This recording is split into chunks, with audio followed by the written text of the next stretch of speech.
Bonjour à tous. S'habituer à résoudre des études, c'est-à-dire des problèmes composés de toutes pièces, est un bon moyen de progresser aux échecs car les thèmes qui y sont explorés sont presque toujours d'une grande pureté. C'est pour cela que sur ma chaîne YouTube, j'alimente régulièrement une playlist sur ce type d'exercice en publiant des shorts et des vidéos plus longues pour les études les plus difficiles. Le lien s'affiche en haut à droite. Au passage, n'hésitez pas à soutenir ma chaîne en mettant des pouces ou en vous abonnant si vous trouvez que mon travail est utile ou au moins instructif. Aujourd'hui, je vous propose de vous triturer les méninges avec une étude vraiment originale composée en 1966 par Bunka. Elle va vous faire travailler certains thèmes typiques des finales de pion et va aussi entraîner vos capacités de calcul et de visualisation.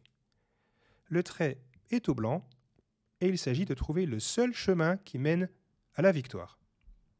Mettez la vidéo sur pause si vous voulez chercher dès maintenant avant que je donne des indices et n'oubliez pas d'analyser d'abord la position en détail. En tout cas, je vous le dis tout de suite, si vous trouvez une solution directe et facile, c'est que ce n'est pas la bonne. Le premier élément à regarder, c'est la position du roi noir. Il est patte.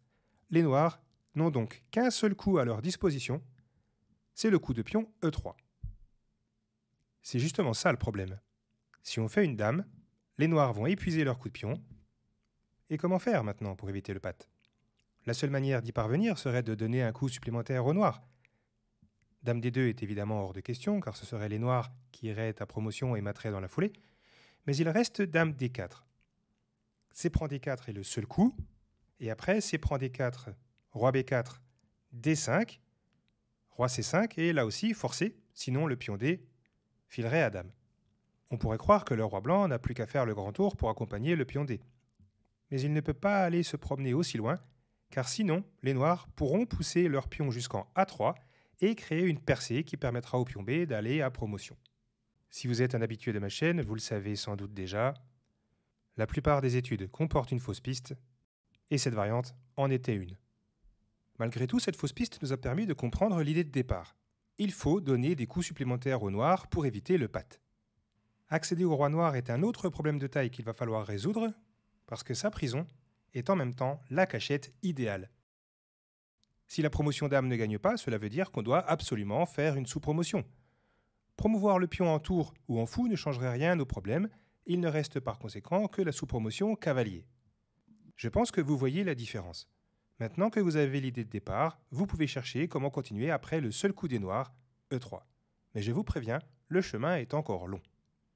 Dans cette position, évidemment, il ne faut surtout pas prendre en F7, car ce serait patte. Il faut jouer cavalier E6, le seul coup qui donne des coups de réserve aux noirs. La prise est obligatoire, ce qui libère le pion F, comme pour une percée de pion en quelque sorte. Après F7, E5 est encore une fois le seul coup, et maintenant, on doit de nouveau faire très attention. En effet, si on joue F8 dame, il y a E4, et les blancs n'ont plus aucun moyen d'éviter le patte. Vous l'aurez compris, il faut reproduire la même idée que tout à l'heure et transformer le pion en cavalier, parce qu'après E4, on peut jouer cavalier G6 et sacrifier ainsi le deuxième cavalier qui vient tout juste d'apparaître. Grâce à ce sacrifice, les noirs vont de nouveau avoir plusieurs coups de pion en réserve, et même plus qu'avant, ce qui va laisser le temps aux blancs de mater. Après H prend G6, le pion H est débloqué, G5 est le seul coup, et c'est là qu'intervient la dernière séquence de toute l'étude.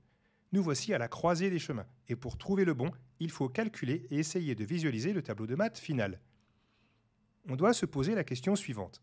Entre un cavalier et une dame, quelle est la pièce qui pourra accéder à temps au roi noir pour que l'on puisse le mater ? Je vous laisse remettre la vidéo sur pause si vous voulez calculer ces deux possibilités, la promotion dame et la promotion cavalier. Commençons par analyser la promotion cavalier. Bien sûr, après G4, cette pièce peut encore arrêter le pion G, mais cela ne mènerait qu'au patte. Pour gagner, il faudrait que le cavalier donne un échec et mat, et la seule case pour y arriver, c'est la case B6. Si vous avez bien identifié les différents itinéraires que peut emprunter le cavalier pour accéder à cette case, vous vous êtes sans doute rendu compte qu'il va, dans tous les cas, avoir besoin de 4 coups. Or, le pion G n'a besoin que de 3 coups pour aller à promotion. Il arrivera donc en premier, ce qui mènera au mat. Vérifions. Cavalier F7, G3, cavalier D6, G2, et les blancs, effectivement, vont se faire mater en premier, puisque sur cavalier C8, il y a tout simplement G1 dame, échec et mat. On connaît tous un joueur qui, dans cette position, dirait « j'ai presque gagné, j'étais à un coup du mat ». Je suis sûr que les coéquipiers de mon club verront de qui je parle. Petite dédicace au passage. Revenons à la position après G5. Ici, c'est bien en dame qu'il faut transformer le pion. J'aime beaucoup ce trait d'esprit du compositeur de l'étude qui nous a conduit depuis le début à jouer des sous-promotions cavaliers et qui nous surprend maintenant avec une fin très esthétique. Comment se frayer un chemin jusqu'au roi noir maintenant? Pour mater avec la dame, il faudrait qu'elle arrive en A3. Et ça va nous prendre 4 temps. En effet, il faudrait d'abord prendre en B6, puis prendre en C5, avant de pouvoir accéder à la case A3. Et là aussi, le pion G arriverait juste avant. Vérifions. G4, dame B8, G3, dame prend B6, G2, et c'est trop tard. Dame prend C5, G1 dame, échec et mat. Le compositeur s'amuse et joue avec nous avec une nouvelle fausse piste. Revenons à la position après G4. Ce n'est pas la dame qui doit délivrer le coup de grâce, mais un acteur jusque-là insignifiant, le petit pion B2. Je vous montre la fin vraiment inattendue de cette étude et je dis un grand bravo à ceux d'entre vous qui ont trouvé la solution à partir de la position de départ. Le seul coup qui gagne ici, c'est dame H1. L'idée, c'est qu'après G3, on va rapprocher la dame du roi noir pour la sacrifier en A2 sur échec, parce qu'après B prend A2, le pion B se retrouve débloqué et il va pouvoir être accompagné par son roi pour terminer le travail. On a enfin fait sauter le verrou et on a accédé à la planque du roi noir.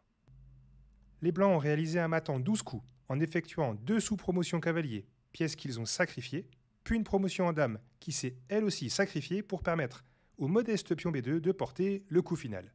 Un bel exemple de la supériorité de l'esprit sur la matière. N'hésitez pas à me dire si cette étude vous a plu. J'en publierai d'autres prochainement. À bientôt.